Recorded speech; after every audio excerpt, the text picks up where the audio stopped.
Thank you, Arlene, and thank you to Life Changes Trust for the invitation to come along this morning and share some of the work that we've been doing around understanding the experiences of unpaid carers using self-directed support during this pandemic. Before I do that, I did think originally that it would be useful to perhaps say a little bit about what self-directed support is and the different options that are available with self-directed support. However, as you'll see, Anna's covered quite a lot of this already, so I think rather than go into too much detail at this point, I think it's perhaps worth just reiterating that self-directed support is there to enable people with support needs and unpaid carers to have more control, choice and autonomy over how their support is delivered. And those who meet the local eligibility criteria for social care support should be offered a choice of all 4 options. Of course, we know that with the pandemic, it brought with it many changes to the way in which support and SDS was being delivered across Scotland. So let's take a look at what happened with SDS when the pandemic hit way back in March. So at the start of the pandemic, around March time, a number of things happened which impacted on social care support. We had care providers who had reduced or shut down their services. We had care staff who were being furloughed. We had households who were shielding. We had people who did not want outsiders coming into their homes. All of this ultimately led to people with support needs and unpaid carers having to go without essential social care and support. In response to this, the Scottish Government and COSLA issued some additional SDS guidance in May. So this guidance was asking councils to allow those on SDS options 1 and 2 in particular to be able to use their budgets to purchase alternatives, to allow more flexibility in what that support looked like. We carried out a short survey to see whether this was something. So as I was saying, we were hearing that people weren't being allowed to use their budgets in a more flexible way. So in June, we carried out a short survey to see whether this was something that was happening across all local authorities or not. So we had 208 carers respond to that survey. And I'm just going to highlight some of the findings. I'm going to begin with perhaps some of the more positive findings. So around 1 in 5 carers had been able to use self-directed support budgets in a more flexible way to support a loved one during the pandemic. However, it is worth noting that this also means that around 4 out of those 5 carers were potentially unable to use their SDS budgets in a more flexible way. And that's something we'll come back to in a bit. But for now, I think let's take a closer look at those who were able to use their budgets more flexibly and look at what kind of things were carers and people with support needs using their SDS budgets for. And there were a variety of things. And one of those things was around accessing digital support. So a number of support organisations had now moved to only providing support online, and restrictions on meeting people from other households meant that many people were now far more isolated in their own homes. So some folk were able to use their budgets to purchase laptops, iPads or subscriptions to Zoom to keep in touch with friends and support groups online. We had family carers able to use their budgets to be able to purchase subscriptions to things like Netflix or digital concert halls to allow them some time off from what was effectively now a 24/7 caring role at home. So accessing the digital world was obviously very important to some carers, and others used their SDS budgets on more practical things or things that helped with more general well-being. So for instance, we had bike sheds and washing machines. We had a whole variety of items being purchased, ranging from exercise equipment, art materials, musical instruments, household appliances, and garden equipment. So basically anything which met an individual's outcomes, bearing in mind that outcomes for most people would have changed during the pandemic. So this was very much about what do people need right now to be safe, to maintain their well-being, to help them continue with their caring roles. And as long as it was legal, this should have been, in theory, a fairly straightforward process. There were also some carers who didn't necessarily buy any new equipment, but they used their SDS budgets for more direct assistance. So this is where they were able to choose what tasks they needed support with and when they needed them. So this included people paying their PAs, their personal assistants, to carry out different tasks from normal, or for doing different or additional hours, which perhaps better suited the needs of the person that required care. Now, it's worth stating that this choice over hours and tasks should have been happening anyway, regardless of whether there was a pandemic or not. And it's one of the findings that many of us have found most surprising, I suppose. It's just really curious, I think, that it's taken a pandemic for people to feel that they are allowed to actually decide their own hours or activities that they would like their personal assistants to undertake. So while some carers use their budgets to access support from external resources and services, there were others who looked more to their own families. So this included paying relatives to provide additional support at home, particularly where care providers were unable to provide any services or where the household were shielding. So the SDS guidance that was issued in May made particular reference to the fact that the pandemic was indeed an exceptional circumstance, and that family members may be the only and safest care option for many who required support during lockdown.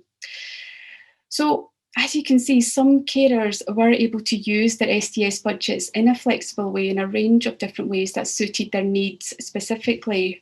But it's probably worth highlighting that there were others who were not even aware that this flexibility was available to them.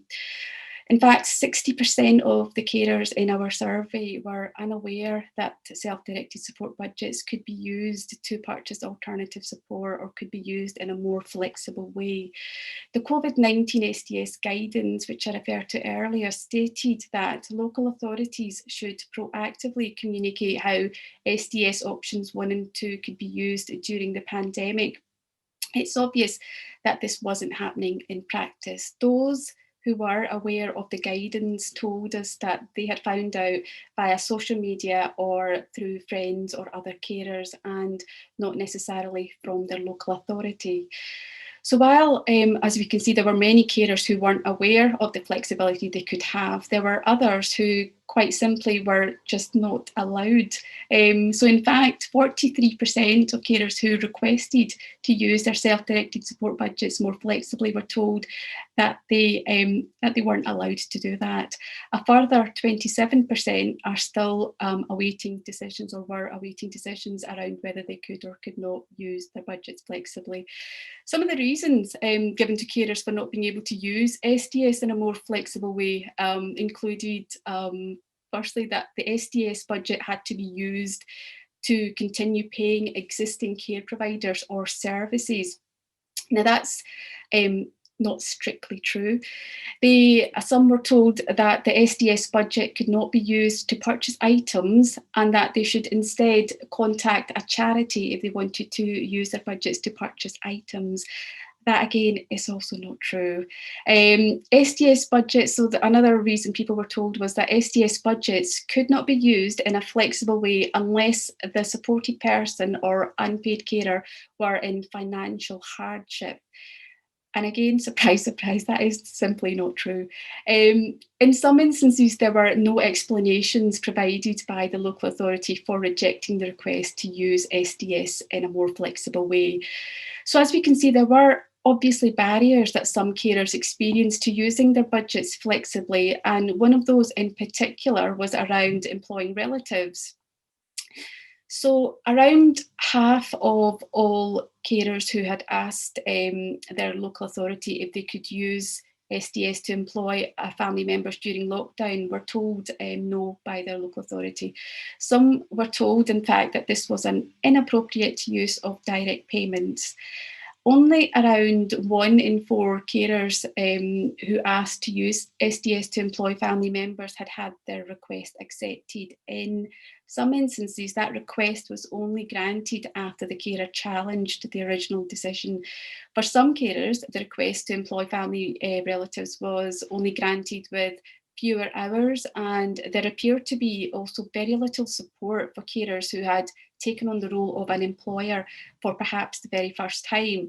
So, for example, they might have previously been getting an option 3, but had now decided to take an option 1 in order to become an employer. It's worth pointing out that there is certainly support available to those who use SDS to employ people, and again, the local authority should have made them aware of that support. Carers should not have been left to just get on with it.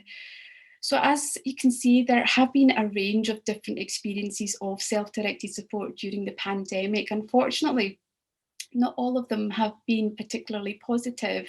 So one of the things I think we should be considering now is what do we want self-directed support to look like in a post-pandemic world? So I guess much of what we would like to see with regards to self-directed support as we move beyond the pandemic, hopefully at some point, are things which in theory should have already been in place. So for example, greater transparency and accountability in the decision-making process. People are still waiting for decisions on whether they can use SDS in a more flexible way. In some instances, we have people in the same local authority where, depending on who their social worker is, some are being allowed to use their SDS in a flexible way and to purchase alternative support, and others are being told that that is just not allowed without being given any reasonable or valid reason. Now, that shouldn't be happening, and reasons for rejecting requests, as we have found, have often been quite nonsensical and really not in line with guidance at all. Number 2, there needs to be greater flexibility and personalisation of support. Again, this is something which should have been happening prior to COVID. So I've talked today about some of the good examples of people being able to use their budgets in a more flexible way. However, during the pandemic, I can't help but feel that the councils have perhaps missed out on a huge learning opportunity here to allow people to use their budgets in a novel way to meet individual outcomes. It would have been, I think, a really great way to evaluate what personalisation of support could actually look like when you trust people to make their own decisions about what support they need in place. So number 3, what people needed during this pandemic were social workers who could help them navigate this new landscape that we had all found ourselves in. What people didn't need were gatekeepers acting on behalf of local authorities.